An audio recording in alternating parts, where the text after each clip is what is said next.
Joe, I am going to say this right now, right out the gate, that I think this might be my favorite episode of the OC so far. Oh. I love the structure of it. I love that it's like, hey, it's a rainy day in the OC, and here's all of these side stories that are happening during this rainstorm. Mm-hmm. Now, let me clarify. This shit gets real convoluted and real contrite, and there's like a whole bunch of like bullshit that happens throughout it, but it reminded me of a good Gilmore Girls episode. It reminded me of like a low energy bottle episode of a sitcom. Like I just had fun with this. The jokes in it mostly worked. The dramatic beats mostly worked. And I liked what was happening with most of the characters' story arcs at this point. Right out the gate, I think this is one of the best cold openings in OC history so far. I don't like that they take a phone call in the middle of it. I feel like if it was just a purely silent bit set to Blind Melon, I'd be like, this is incredible. Yeah. Like I was loving it up until that point, but it is still very cute. It's funny, etc. But the whole time I was enjoying it, I thought this has all of the trappings of one of Joe's least favorite episodes. No, I actually really enjoyed it. I felt like this is in a modern context, right? And it's like I'm sure as a listener that you can't not compare it to how we do TV now, right? Because we just don't make TV like this anymore. In a modern context, this is the season finale. Like, this is very mid-season finale of like of these kind of longer seasons that they're doing at this time, but like this would be the end and we would move on to something different. I literally just checked to see because you're absolutely right, but nope, there was no break. There was what seems to be a 1 week break. And then they were back. But you're right, this has great mid-season break energy to it. I just really liked it. So we'll go through the different parts, but like I said, the main over arc is that it is just an unexpectedly rainy day. Seth is trying to stop Summer from going with Zach to Italy. Mm-hmm. Ryan is trying to stop Lindsay from leaving to go to Chicago. Mm-hmm. Sandy is trying to get back home to Kirsten after agreeing to meet Rebecca one last time. And Marissa is moving in with Alex. May I? Yes, you may. The one thing that is so California, specifically Southern California, there's a whole song about it never rains, right, in Southern California, but when it does, it pours. The whole, like, I don't know, as someone who grows up with who grew up and is living in a place where there actually exists changes in the weather, but like it is such a thing to have all of this movement go on and to have the rain be the barrier. I very briefly lived in California. Yes. And I remember distinctly that there was a day I was driving to work. I was on the 101, and it didn't even start raining, Joe. I would say at most it started to lightly drizzle. Mm-hmm. And I watched more than one car just stop dead in its tracks, almost as if they had no clue what they could possibly do if, God forbid, more than a couple drops of water came out of the sky. And I was just like, pathetic. Like I just like kept maneuvering around, but I get it. Yeah, it's something that you're not used to. But the idea that like Ryan and Seth were both terrified to even like walk from one pool house into the Cohen household because they might get wet is insane. Is I understand it. I believe it. I hated this bit at first, but whatever. The idea that because it so rarely rains, the only waterproof anything that Seth had was a Spider-Man mask that he continued to wear. Because all his hoodies are like fashion, not function. Yeah, exactly. So I was like, that's a pretty funny bit. There's a great line when Ryan shows up at Marissa's window or at Lindsay's window, and because she wouldn't let him in through the front door, and he's standing out there in the soaking, like the water's pouring all over him, and she's like, "What are you doing out there?" He's like, "Well, you wouldn't open the door," and she's like, "Why are you here?" And he's like, "Listen, like, I rode my bicycle here. Bicycle monsoon. It's a very flawed plan. Can you please let me?" Like it's a very cute line. Ryan delivers it to perfection. The thing that I will never forget from this episode, and the thing that I have actually mentioned to quite a few people now already today, Summer is wearing the most hideous yellow bridesmaid dress I've ever seen in like the history of anything. Mm-hmm. Like, it is so ugly. Whoever's job it was in the costume department to come up with this, unbelievable. Like, it is They did a good job. Yeah, good call there. The Lindsay storyline is so weird. It's essentially that she agrees to the paternity test. She's thinking about leaving for Chicago. They get the news that the results from the paternity test are in. So Kirsten, Caleb, Ryan, and Lindsay and Renee all go together to hear the results. And they confirm that Caleb is, in fact, the father. Mm-hmm. And then Lindsay decides that she's going to fuck off to Chicago anyway. So, I mean, Joe, I'm going to have to ask. That's a series wrap. On Lindsay and Renee, we don't see them ever again at this point. I can say with 98% certainty that is a series wrap on Lindsay. Wow. All right. And Renee. What an iconic way for them to be sent off, I suppose. Right. So the Caleb story, I keep saying Caleb when I mean Sandy, which is offensive to everybody. That is a slur in this house. How dare you? I know. The Sandy storyline is definitely my least favorite of the 4 storylines that are happening here. Kirsten is like lovesick in bed. Upset about the Sandy Rebecca situation. Then Sandy gets a call from Rebecca, which like boosts Kirsten straight out of bed. She calls from a diner and is basically like, "Please meet with me." He goes to meet with her. They have kind of a somewhat emotional goodbye. They're driving home. They get into a car accident. Rebecca realizes that whatever cop shows up to help Sandy get his car out of the ditch will absolutely find her record and arrest her. So she immediately runs off, saying goodbye to Sandy, and they separate for good. So I guess, again, I must ask, is this a series wrap on Rebecca yet? We're done with Rebecca too. All right, look at this. We're just losing these characters left and right. We're just tying. This is the day where we tie all loose ends. This is what you mean. This really is like the series. This should be the season finale. Now, there is a very good line that I wrote down. Sandy takes a bus to get back to Kirsten. Mm-hmm. And Kirsten says, he said, "I promised you I would get you here." And she said, "So it's over?" And he says, "I promise you it never even started." And I was like, what? That is the Sandy Cohen line. God, I love this man. This whole storyline did not make Kirsten look good. But it's I mean, a it's Daddy beautiful. Cohen, like, it's a Daddy Cohen line. I felt something in my pants. And then let's talk about the Alex Marissa thing, because it starts with Julie Cooper cutting bagels in the morning. She has the line, "If the Cohens can do it, why can't we?" Mm-hmm. She notices that Marissa had a friend over that night. Marissa tells her that Alex is her girlfriend.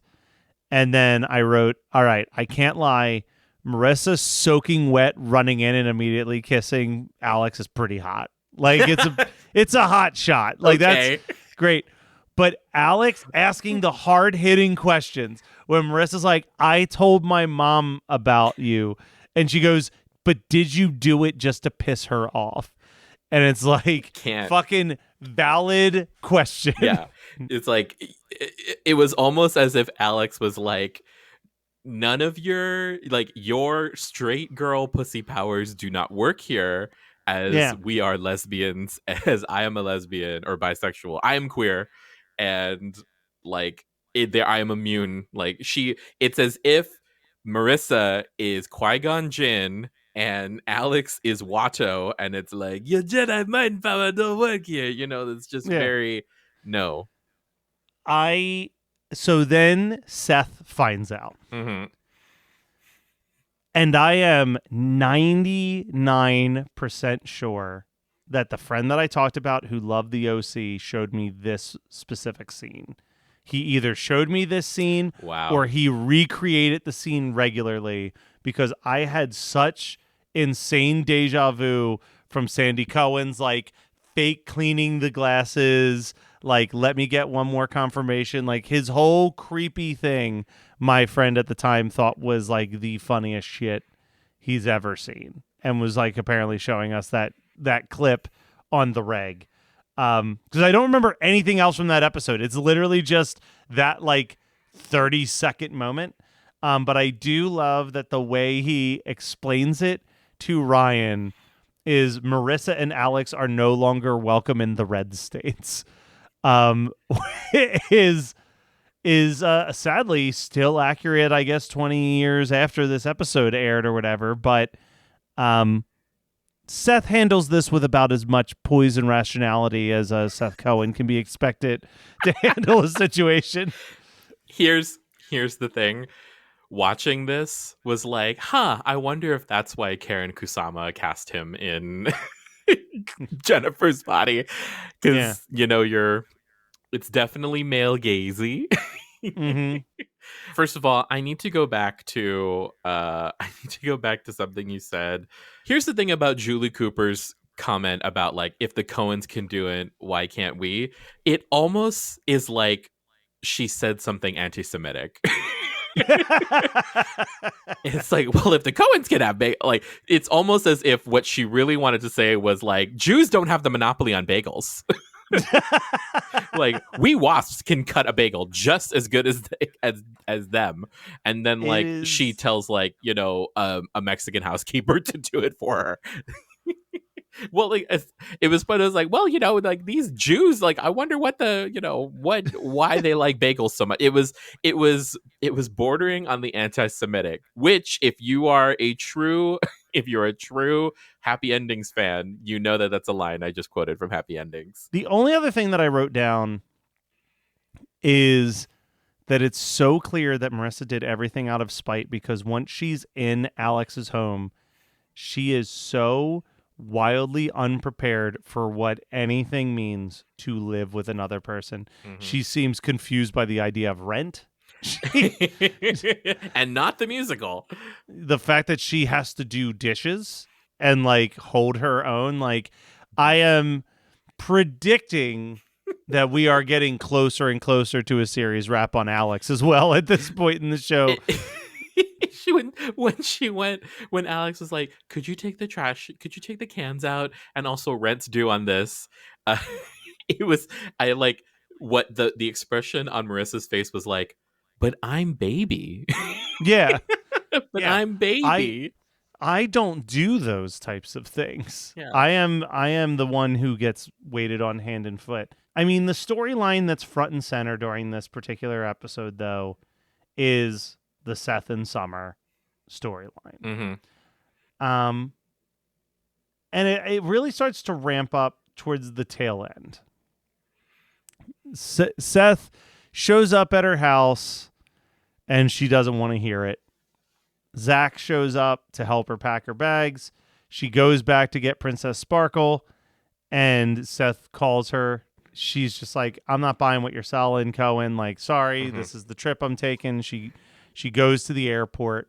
That's when she has the voicemail from him. Mm-hmm. And the voicemail is where he does his Captain Oates voice, which is just awful. But like, if a guy did that for me, I'd be like, yep. Like, yep. Point my heels to Jesus. Ready. He does the Captain Oates voice, and then this fucking child playing with a toy horse in the middle of the goddamn airport. Get your kid off the floor. It's an airport. Mm-hmm. It's disgusting. Try a little bit of parenting. The next note I wrote down, though, was I like Zach so much. He's just a solid guy. Mm-hmm. Like, he is, I would argue, the most likable male of the high schoolers in all of the OC. Correct. More than Ryan, more than Luke, more than Seth. Zach is just a solid motherfucker. Like, which he's not a motherfucker. That's Luke's deal. But he is a solid dude. Just, it is so contrived to get to this fucking Spider-Man kiss scene. It is like so many, like, this had to happen for this to happen, for this to happen, to get to this moment where Seth is dangling upside down and we can recreate the Tobey Maguire, Kirsten Dunst fucking Spider-Man kiss. But it's cute. I can't deny it's cute. May have been a little bit spoiled for me when I went to look on the DVD to find out which disc I needed for these 2 episodes, and the picture next to the episode title was the kiss. Mm-hmm. I was like, oh, well, guess I know how this one's gonna go. Do you like to laugh, geek out on music, and learn all about that band or artist who had that one song back in the day, but then seemed to fall off the face of the earth? If so, you need to subscribe to One Hit Thunder. Together with an array of interesting and hilarious guests, we do a weekly dive into one-hit wonders like Eiffel 65's Blue, Krayshawn's Gucci Gucci, EMF's Unbelievable, Delamitri's Roll to Me, Los Del Rio's Macarena, Musical Youth's Pass to Dutchie, and even Patrick Swayze's She's Like the Wind. So are you subscribed to One Hit Thunder or what? As Desiree would say, you gotta be. And as K7 would encourage, you gotta come, baby, come and join in on the fun of the One Hit Thunder podcast. Come, baby, come, baby, baby, come, come. Come, baby, come, baby, baby, come. Like I said, I love this episode. I had so much fun with this episode. I wanted more when this was over. What did I tell you about season 2, man? What did I tell you? Season 2 is magical. But man, that middle lull. That middle lull is a rough ass fucking lull. Yes, when she lulls, she fucking lulls. So let me ask you this, Joe. We got like 10 more episodes left this season. Mm-hmm. Would you say it maintains the quality till the end? Does it stick its landing, or do we get more lulls over these next 10 episodes that I should prepare myself for?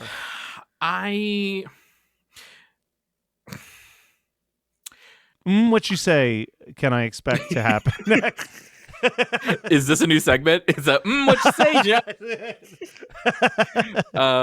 Here's the thing about the next 10 episodes is some of the things that are set up right. Some of the things are getting set up right now in this episode are going to come back. What I consider coming back in a big way. I keep teasing this because it's technically a spoiler. I'm like, I see the episodic arc, right? You're seeing the like arc of each story, but I see like the season long arc of the show, and what's getting set up right now in this moment is really interesting, and it's going to be explored in the next few episodes. That being said, like a couple of like things that are going to remind you of season 1 are happening, and I know how much you love season 1, so oh yes, no, cannot wait to revisit all of those fun. I mean, I didn't hate season 1. Season 1 was I would say season 1 was way more of like dipping your head in hot water, cold water, hot water, cold water, where it was like it would do something so good one episode, and then the very next episode would just be absolutely miserable. Where I feel like season 2 was more of like a bell curve almost, where it like started episodes 2, like 1, 2, and 3. I was like not digging it. Yep. And then it ramped up to this like beautiful run of great episodes. And then the Rebecca storyline really started to tank everything with it. Yeah. But like as this like wraps up that Rebecca story, and just like, I don't even think that I liked this episode that much from a storyline aspect, as much as it was just like a very contained, cute episode with a nice like overall theme of like it's a rainy day in Newport Beach. It almost reminded me of Buffy, how Buffy would have these like very specific episodes like Hush or like Once More with Feeling that are like super cute, unique one-off episodes that also simultaneously tie up so many storylines in one swoop. This reminded me a lot of that. You know what I mean? Like Hush is this amazing piece of work where it's like half of that episode is purely done in complete silence. But by the end of that episode, so many of the character dynamics are changed for the rest of the season from that point. Like this very like unique one-off episode actually holds a ton of weight for the rest of the series. Sure. And same thing with the musical episode. It's this fun one-off. If I was going to show someone any random episode of Buffy, I feel like I could show them that episode and they wouldn't need to know too much about the character arcs. But if you've been watching from season 1 up until that point, it is like a very important episode simultaneously with like where characters lie. This feels the same way. It feels like this really cool one-off episode that definitely like shakes up a lot. Like we said, we're losing Lindsay, we're losing Renee, we're losing Rebecca.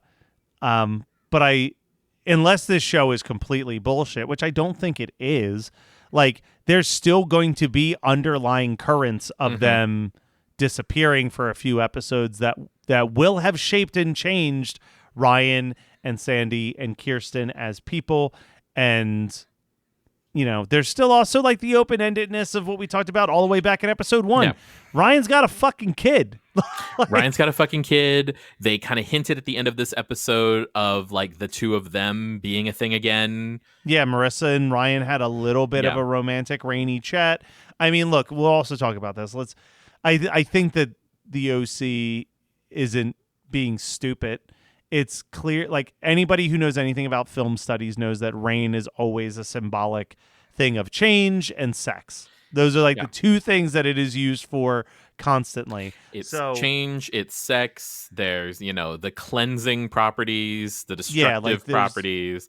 Yeah, like so it's a lot. And it doesn't rain often. It doesn't rain often in Southern California. I mean, maybe and that's even when changing. it does, I don't know if this is, I can't speak on this, but even when it rains, it's not often like what's being depicted right here, where this is like a full-blown hurricane / monsoon. It is sheets of rain coming down for hours. Yeah. It reminded me, you're not a Crazy Ex-Girlfriend watcher, right? I've watched all of Crazy Ex-Girlfriend. Okay. I love Crazy Ex-Girlfriend. So it reminded me of, I think it's season 2 or back half of season 1, the Santa Ana Winds episode. Yes.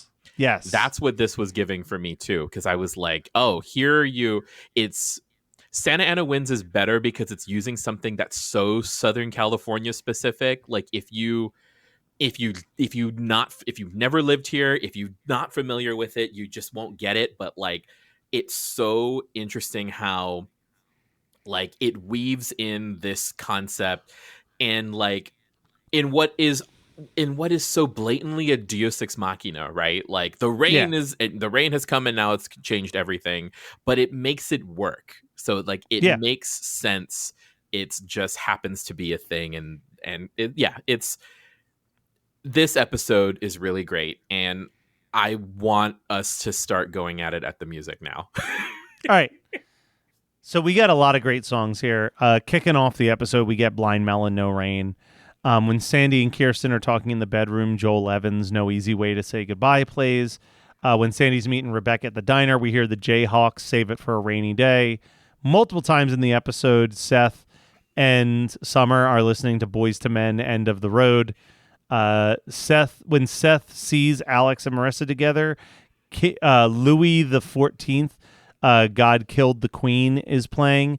When Rebecca says goodbye to Sandy, Bell X1 in Every Sunflower plays, and then as everything is happening at the end of the episode, a Matt Pond PA cover of Champagne Supernova by Oasis plays. This is the second time I think we get an Oasis cover as opposed to the actual song, because earlier we got Ryan Adams' cover of Wonderwall closing out an episode. Just an interesting thing I've noticed. There's a lot of great options on here. I would say that there's at least 3, if not 4, solid options here. But like I said, I think that this is one of my favorite cold opens, so I had to go with Blind Melon, No Rain. It's just used to perfection in this episode. Oh my God, it's not gonna be a drag out. All right. The obvious answer again, and would be the trend, would be for me to say Champagne Supernova. Like it was stuck in my head the rest of the time after I watched it. However, for me, it's gotta be the song itself and how they used it. End of the Road by Boys to Men. Over and over and over again, which, like, I get it. They're like, this is the saddest song ever. I don't even think it's the saddest Boys to Men hit single at this time. Like, at this point in time, One Sweet Day with Mariah Carey and It's Hard to Say Goodbye to Yesterday exists. Yeah, song for mama. Like, just a song about how much you love your mama. I will make this argument, and I think I've said this before, but just in case I haven't, I genuinely think that One Sweet Day by Mariah Carey featuring Boys to Men is the best pop song of the 90s. What? Yeah, I think that song, like, of all the songs, every once in a while you get these songs where they have these like monumental. Joe's left the show. You get these songs that have these monumental runs at the number one spot on the charts, and you get it, but you're like, come on now. You know what I mean? Like when fucking the Macarena was like the number one song for weeks, or like Tub Thumping by Chumbawamba or whatever. I think that song is so fucking beautiful. Like, let me make sure I am saying this meticulously. I am not going to want to dance to One Sweet Day at like a club or anything. We're not talking about club pop music. I'm just talking about a written song as a piece of art. I think that song is beautifully crafted, beautifully written. The vocal harmonies that are happening with like the like incredible vocalists that are Boys to Men mixed in with Mariah Carey's like Mariah. I think that Mariah Carey Daydream is the best Mariah Carey album. That is the other thing that I will stand by. Fantasy, One Sweet Day, her cover of Open Arms, and Always Be My Baby. It's great. It's a perfect album. But I love that fucking song. I think Joe's about to quit this podcast. No, I'm trying to decide in this moment if that is the gayest thing that I've ever heard, or if that is the straightest man thing that you have ever said. Like, can it not be both? Day? What? Okay, see, so this is what's going to happen. Tomorrow on my commute into work, I'm going to put on One Sweet Day, because I don't think I've ever heard the song back. I haven't heard the song frontwards and backwards from the beginning in its entirety. Let me take that again. All right. I haven't heard One Sweet Day from the beginning in its entirety I can't even remember. So I'm going to listen to it, and then I will text you after I do so. I may do it later. I may do it after this recording. What? I am aware that it is more of a life imprinted opinion than like a fact-based opinion, but I still just think it's a great song, and I think that you should revisit it, and I think you'll probably like it more than you remember liking it. It's definitely, and everybody check out, if you haven't listened to it in a while, Daydream, Mariah Carey. It's great. It's a great album. Well, see, that's the thing. I'm like, you're talking about Mariah Carey at the height of her power. So it like not even like, for me, it would have been Always Be My Baby is probably. I mean, that is to me, if you ask me what my favorite Mariah Carey song is, it's Always Be My Baby. Like, I like that song so much. If I'm going to be DJing a party, I'm going to play Always Be My Baby, and maybe even Fantasy. Why not? Yeah. And bleed it into Big Dick Energy. Like there's no reason why not to. But if I'm talking about a song that I just think that is a well-written song, like if I was a serious day, wow. if I was a sincere songwriter, I would be jealous that someone wrote that song. I wouldn't feel that about Always Be My Baby. Always Be My Baby is a great pop song in every stretch of the imagination, but there's nothing where I'm like, I always think of the line in The Wedding Singer. We're going to go to Adam Sandler in this. When Adam Sandler's talking about how he wants to be a songwriter and he says something along the lines of like, I just want to write a song one day where someone hears it and they go, man, I know exactly what that guy was going through when he wrote that song. And One Sweet Day is one of those songs, whereas like Always Be My Baby is just like a fucking like, you'll always be a part of me. Like you're not like, it's so catchy, it's so fun, and it's a great song. Like I love that song. Wow. But I don't think about what the songwriter was going through when they wrote Always Be My Baby. You know what I mean? Like I don't want to know the deeper story of what inspired that song. We have now not talked about the music The OC. for most of the episode, but That's fine. I really encourage you not to cut this. Oh, I won't. No, I think this is great. So fairly quickly, we will do this last segment, but hey, we support our actors. We support our writers who are on strike. I mean, I would love for this to be outdated by the time the episode comes out, but it ain't looking like it's going to be because the studios are being douchebags. And I say that in advance before I talk about something that's on Disney Plus. But we are going to talk about something that maybe in pop culture grabbed us, gripted us, kept our attention. And for me, there was a little cartoon that showed up on Disney Plus that I had no expectations for, and it was an absolute delight, and I got so excited every time 4 more episodes of it dropped, and that was Moon Girl and Devil Dinosaur, which was the least advertised Marvel product, I think, in all of Disney history.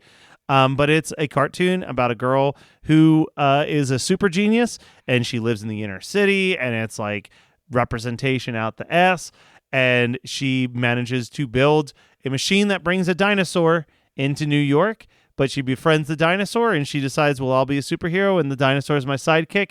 And it is so cute, so charming. There's something about the animation that like reminds me of a modern version of that infamous Sesame Street cartoon where the little girl has to go to the grocery store to get the food for the mom. And she's like a gallon of milk, loaf of bread, stick of butter. And she keeps like saying that while she's like walking down the street. And like the whole point is like the city is a character in it and you're following this little girl. Like it, for whatever reason, it kept giving me nostalgia for that, where it's like, this is a show where the city and the fact that it's the inner city and that it's not the OC that we're following. We're following like a low income family.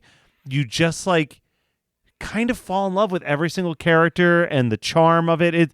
It does a lot of what I think like Hey Arnold did so well, right? Like Hey Arnold did such a good job of making that whole street almost like a character in itself. Yeah. Like you could tune into a Hey Arnold episode and not even see Arnold or Gerald in the entire episode and not feel robbed by that. And Moon Girl did that. Like Moon Girl's in every episode. She's the focal point of every episode, but like if she didn't show up in an episode and it was just following any of the many characters that you met along the way, I wouldn't have been disappointed. I would have been like, no, I love every single one of these characters and want to spend as much time hanging out with them as possible.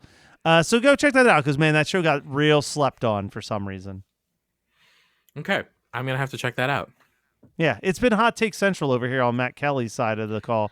So, Joe, how about you give us something way more sensible?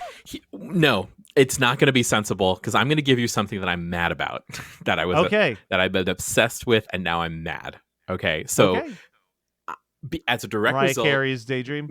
yes, as a direct result of the strike, we are getting there are films that were scheduled to be released later this fall that are not being released, that are being pushed out because, you know, we need the media machine. We need we need the actors to be able to promote them because it's integral to the success of the film.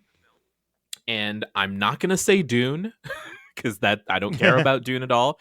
What I am going to say is I recently found out that the movie Challengers, starring Luca Guadagnino's like tennis movie, erotic thriller tennis movie, is starring Mike Feist, the guy who played Prince Charles from The Crown. I forget his name in this moment. Josh O'Connell. That's right. Josh O'Connor and Zendaya has been pushed out till April of 2024, which is like 7 months away. No, 8. Like, yeah, 7 months away. And I am so fucking pissed. Yeah. I'm pissed off I about that. I think that that's fair, and I think that they're again, will be a real quick, hey, stand strong, everybody type situation is don't get sucked into the very backwards, fucked up rhetoric that that the studios are going to try to paint of you're losing all of your favorite shows because these writers just won't play ball or whatever. Like, no, these things are getting pushed back because you won't pay people. Mm-hmm. And because you're refusing to pay people, there's a situation where you've got nowhere to promote these shows and you've got no one that is able to go and promote these. And now all of the things that you're releasing in theaters are underperforming and you're running scared, but you don't want to take, you don't want to own up to that. So you're just going to try to pass the fucking buck and pass the blame on the actors. So if you hear anyone speaking that rhetoric that their favorite whatever got pushed back because of these writers and actors, you make sure that you remind them that every independent filmmaker in America can seemingly pay what is being asked, except for the billionaires at the biggest studios in the world. Yes. So it's their fault entirely. Like, let's, have some class consciousness, some solidarity. Like, these folks, majority of the people who work in entertainment are not like these wealthy people. And part of that is the systems that the billionaires who run these companies have made. But like, I was obsessed with the trailer because like I secretly really love Josh O'Connor. Anyone who knows me like is gonna roll their eyes because like, yes, Joe has a type, but at the same time, like Mike Feist, who just is wrapping up or has already finished his run doing the play Brokeback Mountain on the West End, and like Zendaya and like this really steamy love triangle, and it looked so cool and so hot and so horny, and I was ready for it, and they took that away from me, and I don't like being edged by entertainment. I know. I want satisfaction and I want it now. So damn it, studios, give them the contract. I blame you entirely for this. Facts. Yeah. Facts. And let's be honest, most of these studio people, they're white. So we got white people problems in Hollywood, and we got white people problems in fucking Newport Beach. And we'll be back next week with at least one of those types of white people problems.